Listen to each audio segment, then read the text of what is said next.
dar un aplauso al Señor, amén.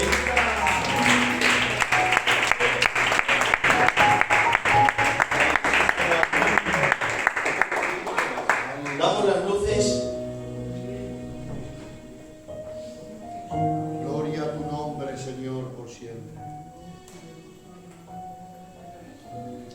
Bueno, pues tengo que decir que el coro está bendecido. Amén. Amén. Se ha sentido la presencia del Espíritu Santo, lo han hecho muy bien y se nota que están respaldados. Amén. Amén. Bueno, pues ahora este servidor tiene el privilegio merecido de poder compartirles una pequeña porción de la palabra. Y para mí de verdad que es un privilegio y es un honor. Créanme que no miro a la gente que hay y no me voy a esforzar. Amén. Voy a hacerlo todo lo mejor que pueda y me voy a poner toda la pasión que pueda. Amén. Mientras mi hermano Jonathan se prepara el capítulo 4 del Evangelio de Juan, para leer del 1 al 4, el 4 incluido, yo quiero en esta tarde pedirle al Señor que por favor, que aparte todo el nerviosismo de mí. Amén, sí, Señor. Y que me anule a mí por completo, porque yo tengo la certeza de que la palabra ya tiene poder en sí mismo. Amén. Por eso no me preocupo, porque sé que la palabra hará lo que tenga que hacer. Pero el problema soy yo. Amén. Venga, Jonathan. El Evangelio de Juan, capítulo 4, del 1 al 4. Amén.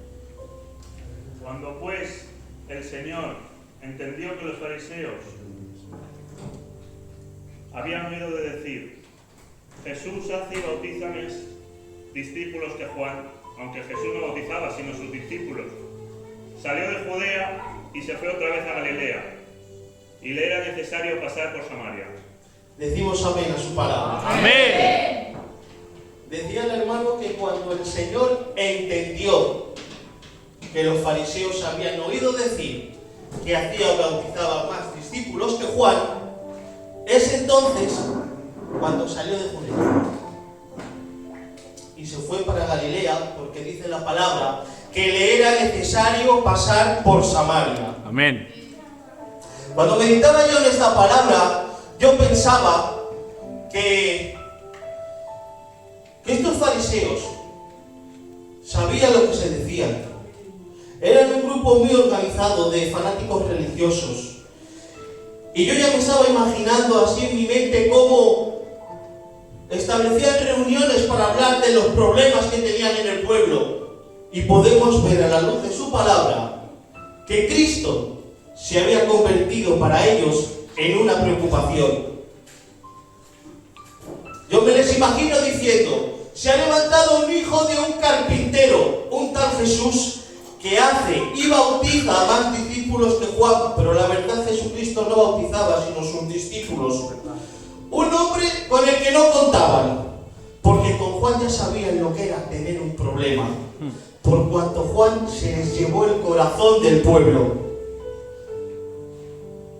Con Juan tenían un gran problema, porque tuvieron incluso que preguntarle si acaso era él el Cristo. Amén. Uno de quien el mismísimo Señor declaraba que de los nacidos de mujer no había otro como él. Uno que bautizaba con agua, uno que bautizaba para el arrepentimiento del perdón de pecados, uno que dijo el mismo Jesucristo, decía la palabra, dice la palabra: yo envío a mi mensajero delante de tu faz para que prepare el camino. Este era aquel que decía que tenía el espíritu de Elías.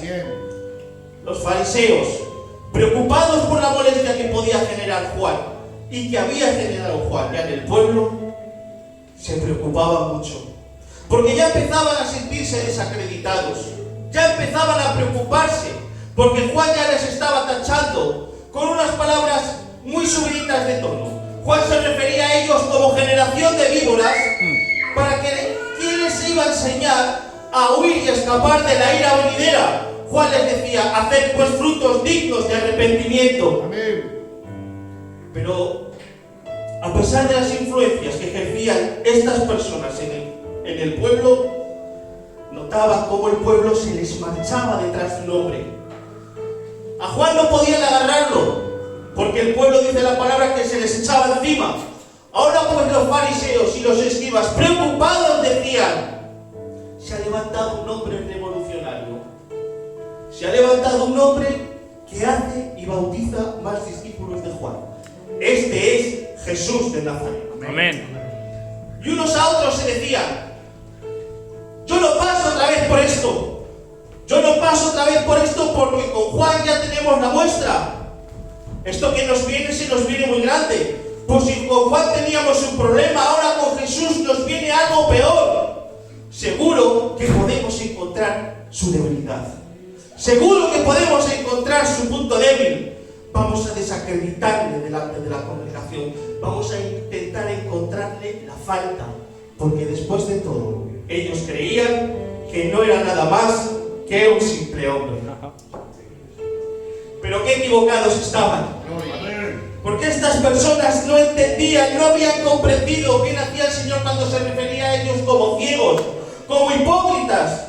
¿Lo sabéis? ¿No entendéis? Dice la palabra de Dios en Isaías 44:25: porque hago fallar los pronósticos de los impostores, hago necios a los adivinos, Santo. hago retroceder a los sabios y convierto en necedad su sabiduría. Amén. Dice Job 5:12: él frustra las tramas de los astutos. Amén. Para que sus manos no tengan éxito. Muy bien. Dice el Salmo 15:16: han caído los paganos en las fosas que ellos mismos han cavado. Sus pies quedaron atrapados en la red que ellos mismos escondieron. Y termina el 16 diciendo: el malvado cae en la trampa que él mismo ha tendido. Amén. Amén. Gloria. Estos hombres hipócritas, insensatos, no tenían ni la más mínima idea de con quién estaban tratando. Estos hombres no sabían que se estaban enterando ya y se estaban enfrentando con el autor de la vida. Estos hombres no sabían ni tan siquiera que este hombre era del que hablaba Juan cuando decía que no era digno ni de tan siquiera desatar la correa de su sandalia. Este era el hombre que venía bautizando después de Juan con fuego y con espíritu. Claro. Este era el hombre del que dice la Biblia que el aventador está en su mano y limpiará la era. Amén. Este era el Cristo, este era el unigénito, este era el Mesías, esta era la luz verdadera, este era el que iba a libertar a los cautivos, este Bien. era el que traía vida y vida en abundancia. Amén. Amén. Gracias, Jesús. Ya veían en la figura de Cristo un enemigo potencial al que debían seguir sus pasos muy de cerca.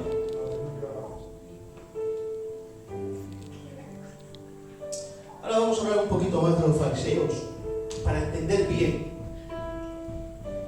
por qué lo estamos enfocando así desde el principio.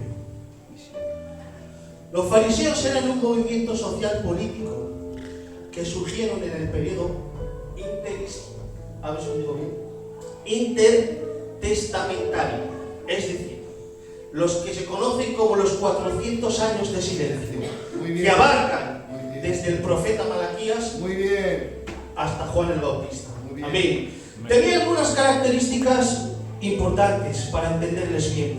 Estos hombres, a pesar de que eran considerados ultraconservadores en la doctrina, en la ley, a la hora de la verdad vemos que también lo que hacían eran incluir leyes que también eran tradiciones judías. Vemos que también se nos presentan como los jefazos de las sinagogas. Son ellos los que mandaban en las iglesias. Pero lo cierto es que el postureo que tenían, que la religiosidad que practicaban y aparte de eso, las leyes y tradiciones que también ellos llevaban a cabo, les convertían en personas muy peligrosas para el pueblo judío, muy peligrosas para los cristianos, especialmente para Jesucristo. Amén. Por eso retorno ahora, como decíamos al principio, cuando pues el Señor entendió que los fariseos habían oído decir que Jesús hacía y bautizaba más discípulos que Juan, entonces Jesús salió de Judea. Dice la Nueva Versión Internacional que Jesús, cuando se enteró que los fariseos sabían lo que él estaba haciendo, por eso se fue de Judea. Vemos que esta es la causa, porque todavía el Señor entendía que tenía muchas cosas que hacer y no podía permitirse el lujo de ser entregado. Y digo de ser entregado porque al Señor no le capturaron, él mismo fue el que se ofreció. Claro. Bien. Amén. Gloria a Dios. Y claro, ustedes saben que para ir a Galilea, en la Biblia no lo dice, pero el que lee un poco puede entender que hay varios caminos. Amén. Pero solo uno de ellos transcurría por Samaria. Este era un camino que históricamente todos los judíos evitaban, porque nadie quería encontrarse con samaritanos. Claro. Los samaritanos históricamente siempre se han llevado mal con los judíos. ¿Qué son los samaritanos? Los samaritanos son el fruto que quedó del remanente judío cuando el exilio babilónico. Los samaritanos son el resultado del mestizaje de los judíos con aquellas mujeres cananeas. Por eso, para el pueblo judío, no eran lo suficientemente puros, no se sentían a gusto con ellos, no les tenían en cuenta y no les querían tener cerca. Por eso, samaritanos y judíos no se entendían entre ellos. En cambio, había uno que decía: me es necesario pasar por Samaria. Gloria a Algo grande va a hacer el Señor en Samaria, de eso no nos puede quedar duda. Dios. Amén. Porque aunque los judíos aborrecieran a los samaritanos, el Señor tenía un plan y un propósito para con ellos. Qué bien. Amén. Amén. Yo voy a ir soltando cosas que luego vamos a ir ya hablando. Yo quiero decir hoy que no es solo todo lo que reluce, que necesariamente lo que parece ser al final no resulta ser. Que no todo el que diga amén, amén entrará en el reino de los cielos. Dios aborrece la hipocresía. Los que lo crean digan amén. Amén. Aleluya. Amén. Seguimos hablando ahora de Samaria. Y si hablamos de Samaria, yo tengo que hablar de una mujer que para mí, créanme, me ha dado una de las lecciones más grandes que me han dado en la Biblia. La mujer samaritana. Esta era una mujer muy peculiar, porque esta mujer cargaba con una historia muy grande y muy pesada a sus espaldas. Esta era una mujer que acudía diariamente al pozo de Jacob, que estaba en la ciudad de Sicar, a recoger agua. Esta mujer no lo hacía como el resto de mujeres, esta mujer lo hacía de una manera muy diferente y muy peculiar. Esta mujer acudía siempre a la hora sexta. La hora sexta no son las 6 de la tarde. La hora sexta son una hora que comprende el periodo del mediodía, entre las 12 y las 3 del mediodía. Imagínense, esa hora es la hora que más calor hace. Esa es la hora en la que el sol alcanza su punto más álgido. Esa es la hora en la que los rayos del sol imponen cada vez con más fuerza. Esa es la hora en la que la ciudad, con un clima árido, tiene un calor sofocante. Amén. Pues esa era la hora en la que aquella mujer decidía salir a por agua. Normalmente a esa hora no había nadie, no se iba a encontrar con nadie. ¿Por qué? Porque a esa hora la gente no se movía de casa. La gente tenía que estar en esa hora descansando, aguareciéndose del sol. A esa hora la gente podría estar durmiendo, podría estar meditando en la lectura, podría estar practicando sus oraciones, pero lo que nunca harían sería ir a buscar agua a esa hora. Pero aquella mujer, en la hora sexta de aquel día, que fue al pozo de Sicar, decidió salir a buscar agua, cargando con su pesado cántaro, con su vasija. La hora sexta que reflejaba para esa mujer la hora en que no quería verse con nadie. ¿Y por qué no quería verse con nadie? Porque no quería que nadie la pudiera dañar. No quería que nadie la pudiera herir, porque aquella mujer había tenido 5 maridos y con el hombre que estaba viviendo entonces ni tan siquiera era el suyo. La hora sexta para aquella mujer representaba la hora de su vergüenza. Claro. Una hora en la que no quería encontrarse con ningún dedo señalador.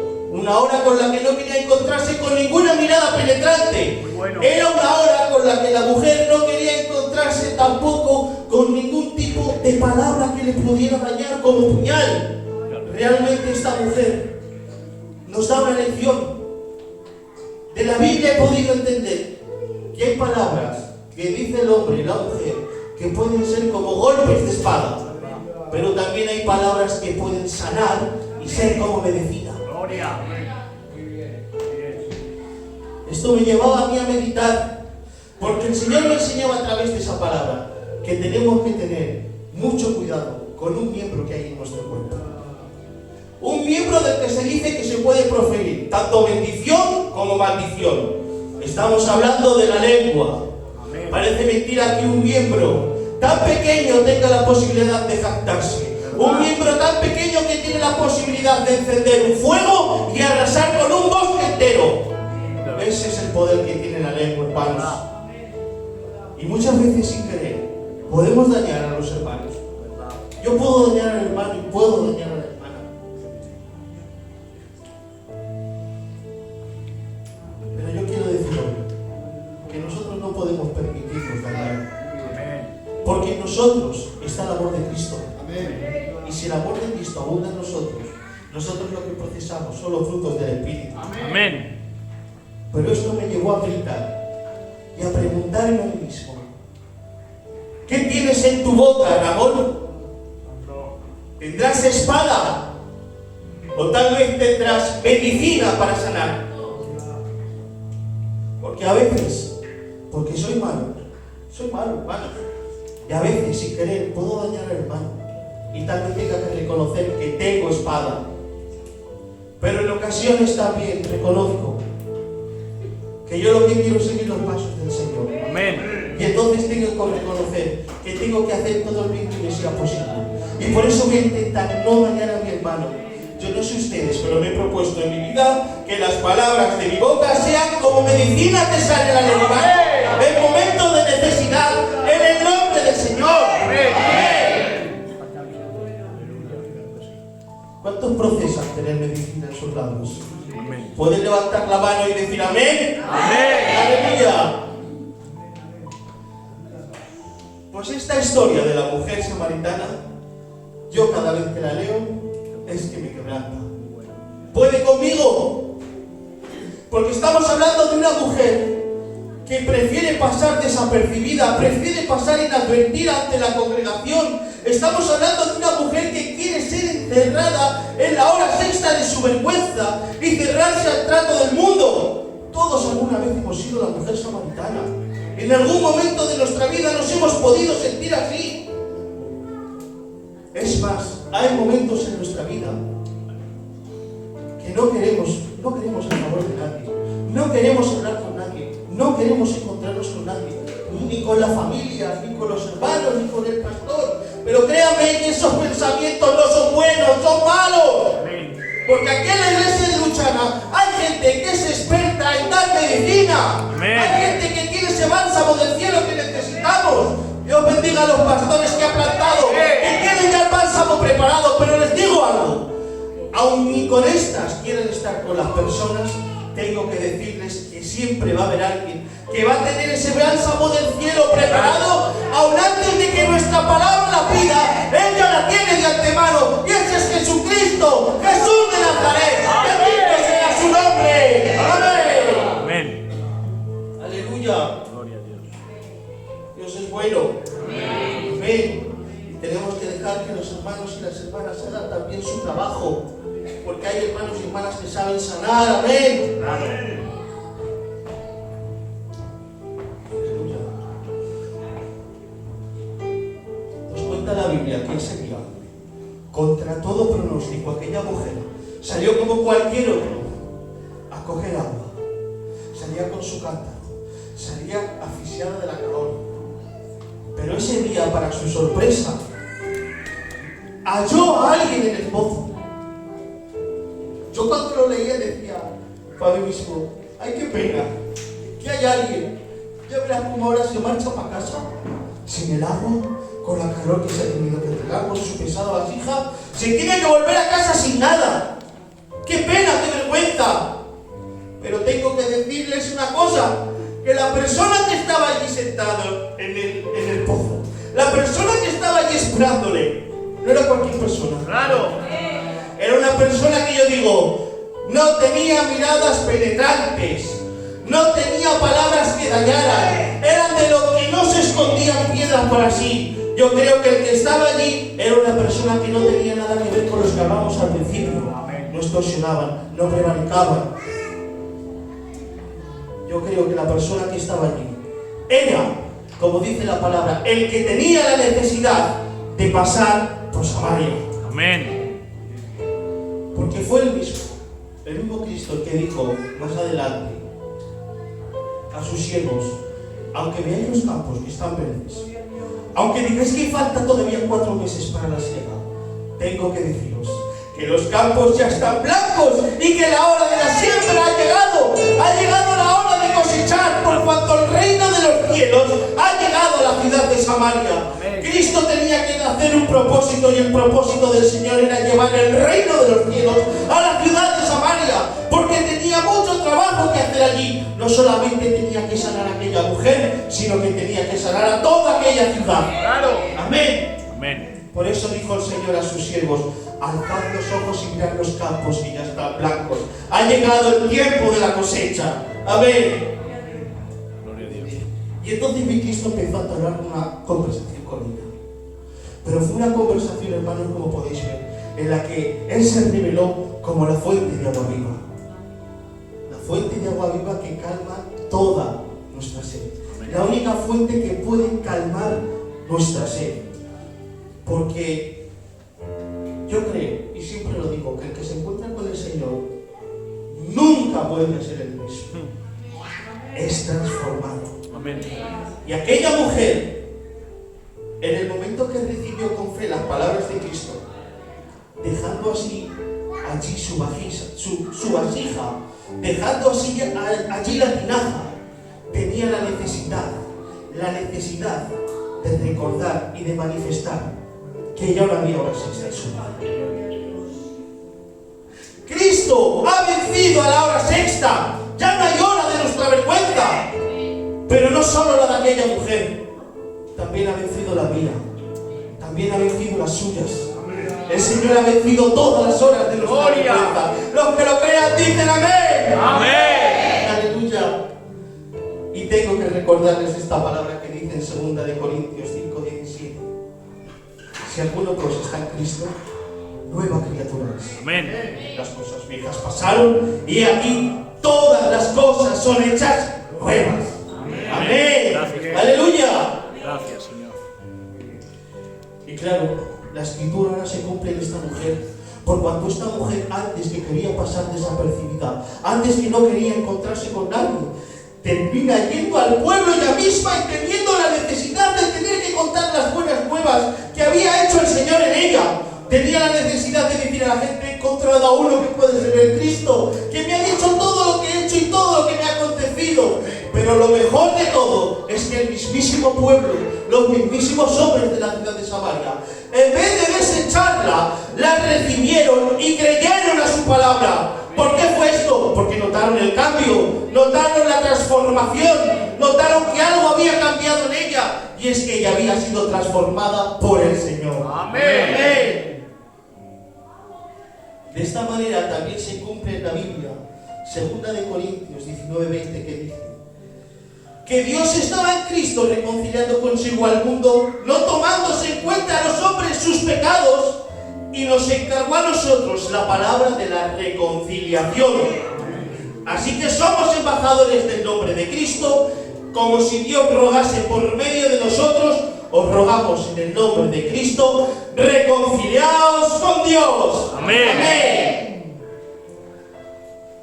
Y aquella gran ciudad de Samaria recibió las nuevas buenas del reino de los cielos.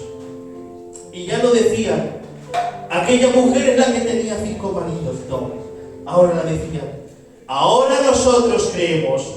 No porque tú lo hayas dicho, sino porque nosotros lo hemos podido comprobar con nuestros propios ojos. Amén. Entonces, ahora vamos a retomar un poco el asunto del principio. Volviendo a los fariseos. Santo Dios. Los fariseos, escribas, saduceos, vamos a decir todo el Sanedrín al completo, quizás pudieran aparentarse los verdaderos embajadores de la paz. Pero tenemos que rendirnos a la realidad, y es que sus expectativas distaban mucho de lo que en realidad eran. El Señor se refería a los fariseos como los que se sentaban en la cátedra de Moisés para enseñar las buenas nuevas, pero en realidad decía que lo que estaban haciendo era cerrar el reino de los cielos a los hombres y a las mujeres, por cuanto no solamente no entraban ellos, sino que no dejaban entrar a los demás. Esto era un gran problema, y el Señor les tachaba de hipócritas, les tachaba de ciegos. Estaban diciendo que ni entraban ellos, ni dejaban entrar a los demás. Y entonces fue cuando tuvo que decir el Señor a los fariseos: que yo os conozco, que sé cómo sois por dentro, que no hay amor de Dios en vosotros, que gloria de vosotros no recibo. Estos son los que de labios me honran, pero sus corazones están muy lejos de mí. Estos son los que han cambiado la gloria incorruptible por la gloria corruptible. Son los que prefieren las bendiciones que vienen de los hombres. Estos son los que ya tienen su recompensa y nada más pueden esperar. Pero yo digo que hay otras personas, amén, que son el ejemplo vivo, como puede ser la mujer samaritana. Amén. Estas personas que no extorsionan, no prevarican, no se jactan. Y yo, pensando en esto, le tenía que decir al Señor: Dios mío, yo puedo permitir, Dios mío, que pase desapercibido delante de la congregación, sí. Puedo permitir, Dios mío, que no sea nadie, que no sea valorado y no sea tenido en cuenta también. Puedo permitir, hermanos, que pase el tiempo y nadie me invite quizás a ninguna iglesia a predicar. Puedo vivir con eso, pero hay una cosa con la que no puedo vivir, y es la lección que me ha enseñado el Señor. Puedo aceptar todo esto, Dios mío, pero no puedo permitir que me tengas por un hipócrita, ¡claro!, que está haciendo el papelón de su vida. ¡Gloria! Eso no se puede ni tan siquiera imaginar, Dios mío. Porque les digo algo: yo no quiero que el Señor ni ningún hermano me tenga ni por serpiente ni por víbora. Yo quiero que los hombres me tengan manso. ¡Gloria! Yo no quiero ser obstáculo para mis hermanos y mis hermanas. Más bien prefiero tener en mi boca esa medicina que pueda sanar en el tiempo de necesidad. Y le prometo al Señor que no voy a descuidar lo de dentro, porque yo quiero limpiar tanto lo de dentro como lo de fuera. Y lo más importante de todo, no voy a alterar el orden de las cosas. La gloria es para Dios, pero eso sí, Dios mío, te pido y te ruego que las bendiciones sean para tu iglesia, en el nombre del Señor.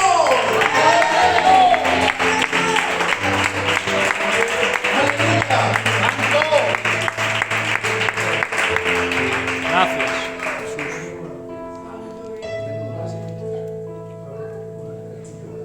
Más les digo que la hora viene y la hora es cuando el Señor busca adoradores que le adoren en espíritu y en verdad. Tales adoradores el Señor busca. Él no busca fariseos, saduceos, no, Él no quiere nada de eso, disculpa. El Señor lo que quiere es personas con un corazón arrepentido, que profesen frutos dignos de arrepentimiento. Amén. Amén. Porque las verdaderas transformaciones son las que surgen de dentro hacia afuera, como aquella mujer samaritana. No como los fariseos, que vivían de apariencias. Miren, yo no sé ustedes, pero yo empiezo a vivir cansado y harto de vivir de expectativas. Estoy cansado de vivir pensando en ¿y si? Quizás pueda, quizás no. Créanmelo que estoy cansado. Estoy cansado. Porque veo que el tiempo pasa. Veo que el tiempo pasa. Y es momento más que nunca de dar frutos. Porque les diré algo. A Dios las hojas no le gustan. Ya pueden ser tiernas, ya pueden ser frondosas, ya pueden ser verdes. Que si no hay fruto cuando el Señor quiera echar mano de ellas, ¿de qué sirve? Qué bonito. No sirve de nada. Si no sirve para cuando el Señor quiera echar mano de ahí con el fruto, ¿para qué? Termino con esta reflexión, con esta pequeña porción de la palabra que créanme que se ha adentrado en mi vida, forma parte de mi vida. Dice así: lo más vil, lo despreciado de entre los hombres, por lo que nadie daría un duro. Esto digo yo, es lo que ha escogido el Señor para avergonzar lo que aparentemente es. Quizás los demás no hubieran dado un duro por usted, pero créame que el Señor sigue apostando. El Señor quiere que usted siga adelante, el Señor quiere que se esfuerce, de tal manera que nadie se jacte. Porque si alguno se tiene que gloriar en algo, glóriese en Jehová. Amén. Porque eres el único dueño y Señor de toda esta obra. Amén. Amén. Y termino con esto. Yo prefiero, después de todo esto que hemos hablado, ser un samaritano transformado que procese frutos de arrepentimiento, que no ser un fariseo, un saduceo, un escriba que me haya preocupado de decorar tanto mi vida, pero que por dentro esté lleno de todas las cosas que le desagradan al Señor. Por eso quiero decirles, esfuércense, den fruto, esfuércense, porque al árbol se le conoce por los frutos, no por las hojas. Los que estén contentos con el Señor, levanten su mano y digan: ¡Gloria a Dios! ¡Gloria a Dios! Amén. Hasta aquí, iglesia. ¡Muy bien! ¡Gloria a Dios! Gracias, Señor.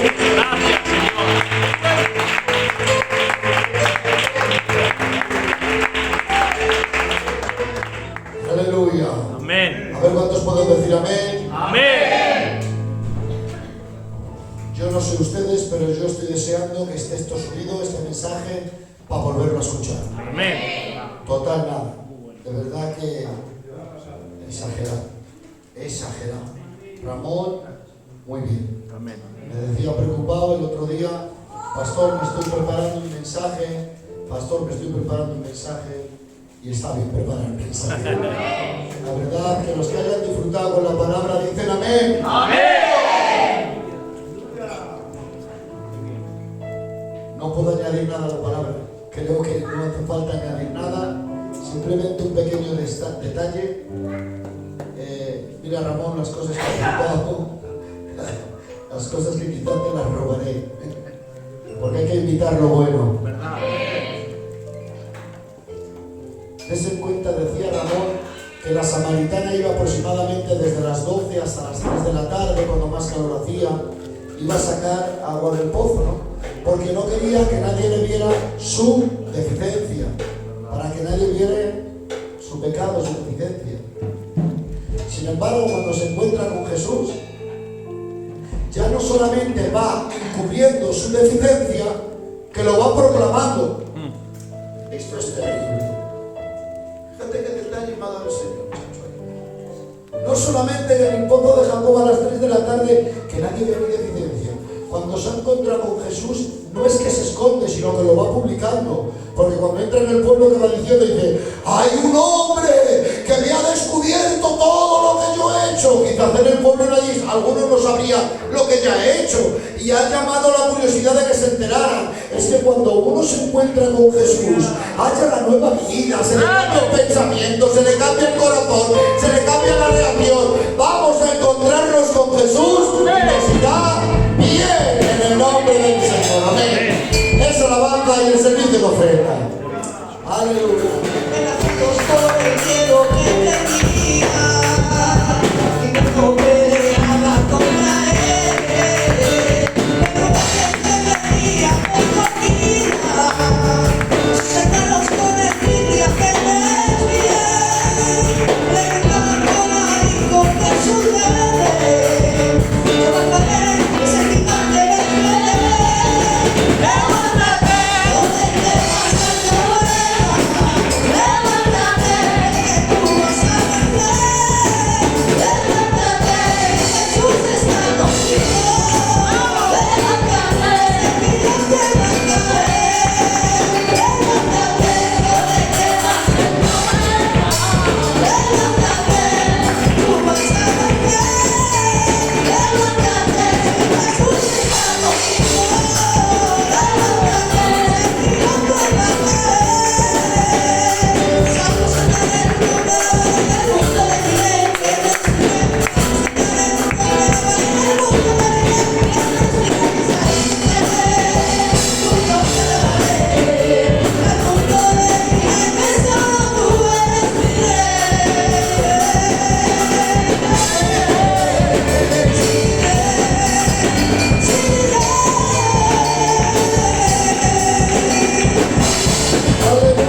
no. Los fariseos incluían sus propias leyes. Y yo apunto aquí, de la misma manera,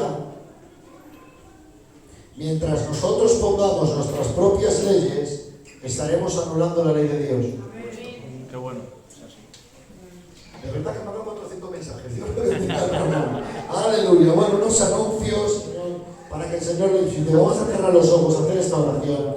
Mi hermano Jesús, siervo del Señor, que ya está con nosotros, haz esta oración por los enfermos. Gracias, Señor, por este gran privilegio que tú me brindas en esta tarde, Señor. Quiero rogarte y suplicarte, Padre, por la petición que ha puesto tu siervo, Señor, y juntamente con tu iglesia, Padre, queremos rogarte y suplicarte que tú vengas arrancando toda enfermedad y toda dolencia de la vida. Gracias, Señor, porque lo damos por hecho, Padre, porque en ti hemos puesto nuestra confianza y eres nuestro médico divino.